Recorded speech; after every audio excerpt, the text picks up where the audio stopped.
This is the Padua Podcast Network. Can you drink too much water? Yes. Technically, yes. But it's rare, kind of like low blood pressure. Right. I mean, you have to work at it. Yeah.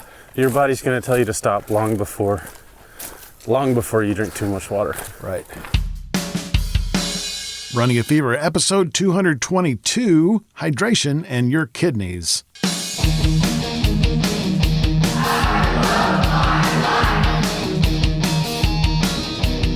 Welcome to Running a Fever.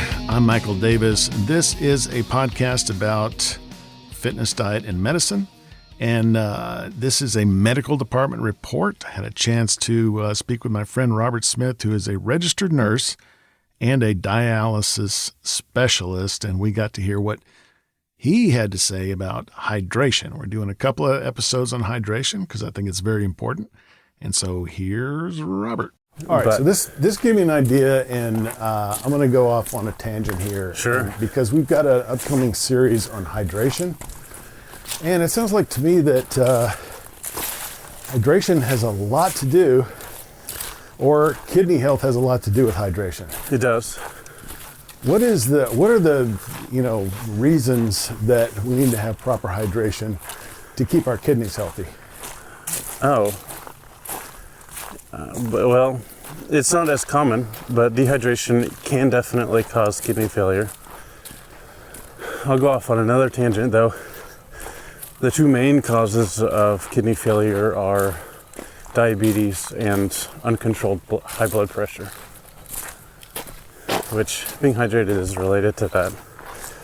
But yeah, every once in a while, in the summertime, we'll get an athlete who, again, has been protein loading, drinking shakes, smoothies, and working out in the heat. And working out in the heat, exactly.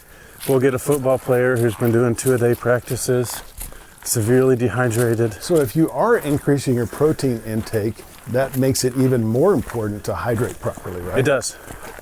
Can you drink too much water? Yes. Technically, yes. But it's rare, kind of like low blood pressure. Right. I mean, you have to work at it. Yeah.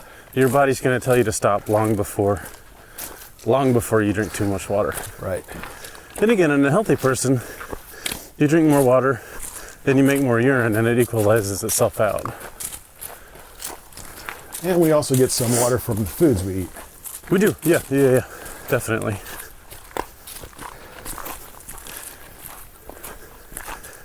But no, I don't. Does that have to do with, you were talking about how important it is to have a good blood supply to your kidneys. Does hydration affect that? Yes, but it's not, I wouldn't say it's the most important thing. The main thing about blood supply to the kidneys is the same as all the other organs, is taking care of disease processes that destroy the vessels that supply blood to our organs. So cardiovascular disease. Yep.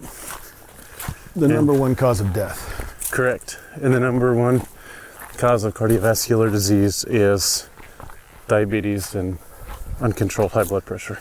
I remember, because I've been listening to some of my old episodes, as I often do, and I remember talking, and I've been having kind of a debate in my head about muscle mass, because my cardiologist is very anti-muscle mass in terms of just building, bodybuilding and things like that. Sure. Because he's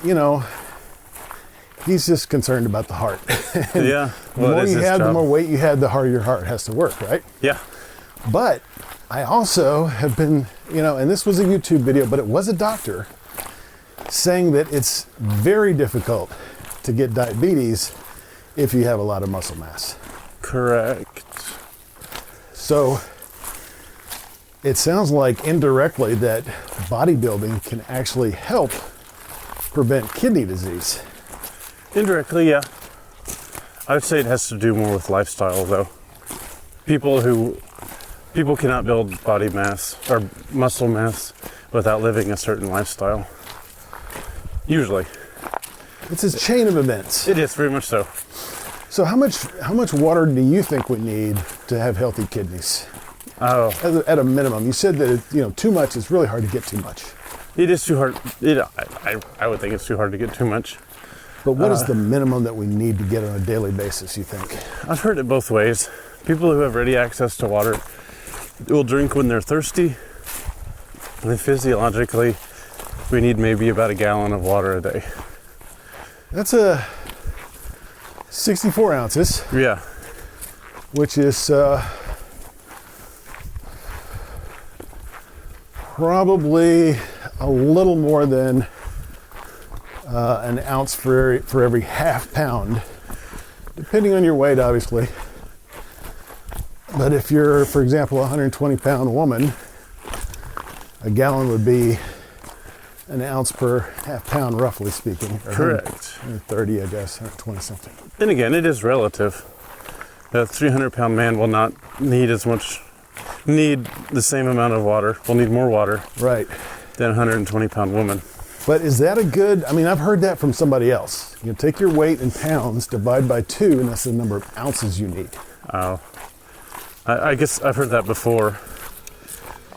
I just go more with the drink when you're thirsty. Yeah.